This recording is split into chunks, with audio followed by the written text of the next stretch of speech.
बिना फूल के मोगरा के पौधे को फूलों और कलियों से भर देने के लिए मैं आज आपको 5 ऐसी ज़रूरी टिप्स बताने वाली हूँ, जिससे आपके मोगरा के पौधे में भी इतनी ज़्यादा फूल और कलियाँ आएँगी और बहुत ही अच्छी खुशबू आपके पूरे बगीचे में महकनी शुरू हो जाएगी।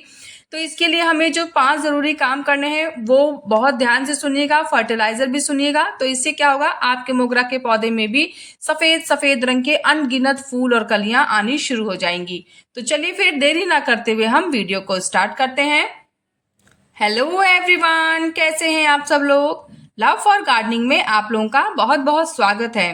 तो जो मोगरा का पौधा है, देखिए ये गर्मियों का पौधा है। ऐसे तो ये परमानेंट प्लांट है, पूरे साल हमारे गार्डन में रहता है, लेकिन जो इसमें फूल होते हैं वो गर्मियों के मौसम में ही आना शुरू होते हैं। तो फरवरी में क्या होता है, इसमें नई ग्रोथ आनी शुरू होती है। उसके बाद हम इसकी कटिंग, प्रूनिंग, रूट प्रूनिंग कर सकते हैं और फर्टिलाइजर देते हैं। तो इसके बाद फिर गर्मी में पूरा गर्मी बरसात ये बहुत ही अच्छे से फूल देता है और बहुत ही अच्छी खुशबू महकाता है। लगभग अक्टूबर तक इसमें ढेरों फूल कलियां आती हैं। लेकिन इसकी जो ग्रोथ होती है उसको फास्ट करने के लिए और उसको फर्टिलाइजर कौन से देने हैं उसके लिए ना ये वीडियो देखना बहुत ज़रूरी है। तो सबसे पहले तो गर्मियों का पौधा है तो फुल सनलाइट देना बहुत ज़रूरी है, क्योंकि फुल सनलाइट अगर नहीं मिलेगी तो फूल नहीं आएंगे। जैसे आप इस समय फूलों की क्वांटिटी देख रहे हैं, फूलों का साइज देख रहे हैं। अगर आपको भी चाहिए कि आपके मोगरा के पौधे में ऐसे ही फूल और कलियां आए, तो आपको इसे फुल सनलाइट में रखना होगा। मेरा ये पौधा पूरे दिन छत पे पड़ा रहता है, अच्छी धूप मिलती है इसको सुबह से लेके और शाम तक। जितनी भी धूप रहती है वो सारी धूप इसके ऊपर पड़ती है। इसकी जो मिट्टी होती है ना वो वेल ड्रेन होनी चाहिए, क्योंकि अगर वेल ड्रेन मिट्टी होती है तो ऐसे में जो जड़ें होती हैं वो बहुत तेजी से फैलती हैं और इनका जो विकास होता है तो बहुत तेजी से होता है। इसकी मिट्टी में आप क्या कर सकते हैं, जैसे 60% आपने नॉर्मल गार्डन की सॉइल ले ली। उसके बाद आप इसमें लगभग 30% जो रेत होती है, रिवर सैंड, वो मिक्स कर दीजिए और उसके बाद 20% आप इसमें वर्मी कंपोस्ट डालिए। तो ग्रोथ बहुत अच्छी होगी और जड़ें बहुत तेजी से इनकी विकसित होंगी और जो ग्रोथ होती है उस जितनी नई नई ग्रोथ आती है उसी में ये फूल कलियां भी आती हैं। तो इसीलिए ग्रोथ का होना बहुत ज़रूरी है, पौधे का बुशिंग होना बहुत ज़रूरी है। ये देखिए मिट्टी, आप देखिए ऊपर से आपको हल्की सी ड्राई दिख रही होगी, लेकिन अंदर आप देखिए हल्की हल्की नमी अभी है। तो ये बिल्कुल सही समय है, अब इसमें आप पानी दे सकते हैं। मोगरा का जो पौधा है इसको ना तो आप ओवर वाटर करें और ना ही आप इसको कम पानी दें, तो आपको एक बैलेंस बना के रखना होगा।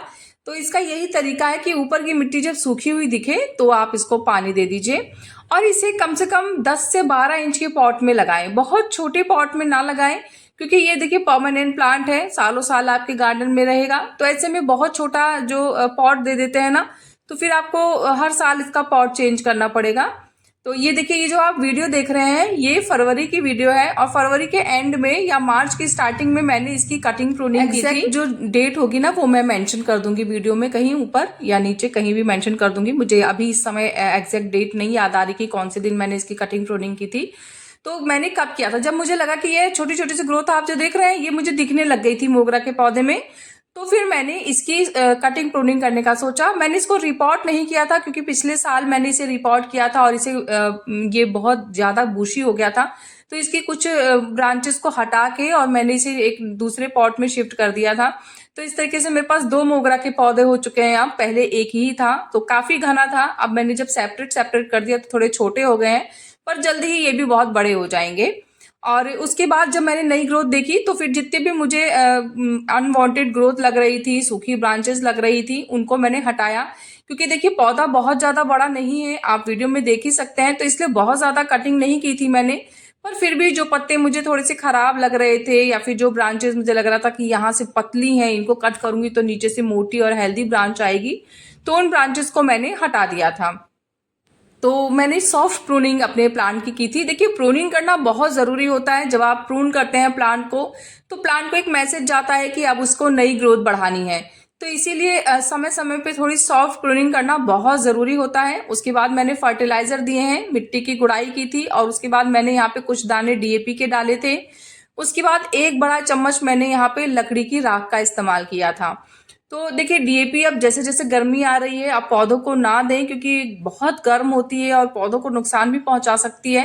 लेकिन क्योंकि ये गर्मी का पौधा है तो इसलिए मैंने इसको दे दिया था। और उसके बाद फिर 1 चम्मच मैंने यहाँ पे नीम की खली का इस्तेमाल किया था। अगर आपने रूट प्रूनिंग की है तो आप यहाँ पे बोन मील का भी इस्तेमाल जरूर करें, 1 से 1.5 चम्मच। उसके बाद फिर मैंने यहाँ पे लगभग आधा लीटर पानी लिया था और उसमें पोटाश मिक्स कर दिया था। पोटाश आप ले लीजिए, लगभग आधा चम्मच पोटाश बहुत होता है और 1 महीने में 1 ही बार देना चाहिए। ये सभी फर्टिलाइजर महीने में 1 ही बार दीजिएगा। और जो लकड़ी की राख है उसको 2 से 3 महीने में 1 बार दिया जाता है। फिर इसे मैंने अच्छे से मिक्स करके पौधे को दे दिया है। देखिए आप, कटिंग प्रूनिंग के बाद और फर्टिलाइजर देने के बाद मैंने इसे कहीं छांव वगैरह में नहीं रखा था, ये फुल सनलाइट में ही था और अच्छे से बहुत बढ़िया से ग्रो कर रहा था। धीरे धीरे आप कुछ ही दिनों में देखेंगे कि इसमें छोटी छोटी सी नई ग्रोथ आएगी और फिर कुछ ही दिनों में ये बहुत ही घना हो जाएगा, इसमें ढेरों कलियां आएंगी। मोगरा के पौधे से संबंधित सारी जानकारी बता दी है। इसके बाद भी कोई क्वेश्चन कंफ्यूजन रहता है तो आप कमेंट कर सकते हैं। कैसा लगा मेरा आज का ये वीडियो मुझे जरूर बताइएगा। अगर आपको वीडियो पसंद आया है तो वीडियो को लाइक करिएगा, चैनल को सब्सक्राइब करिएगा। मिलते हैं फिर नेक्स्ट वीडियो में, तब तक के लिए बाय, टेक केयर।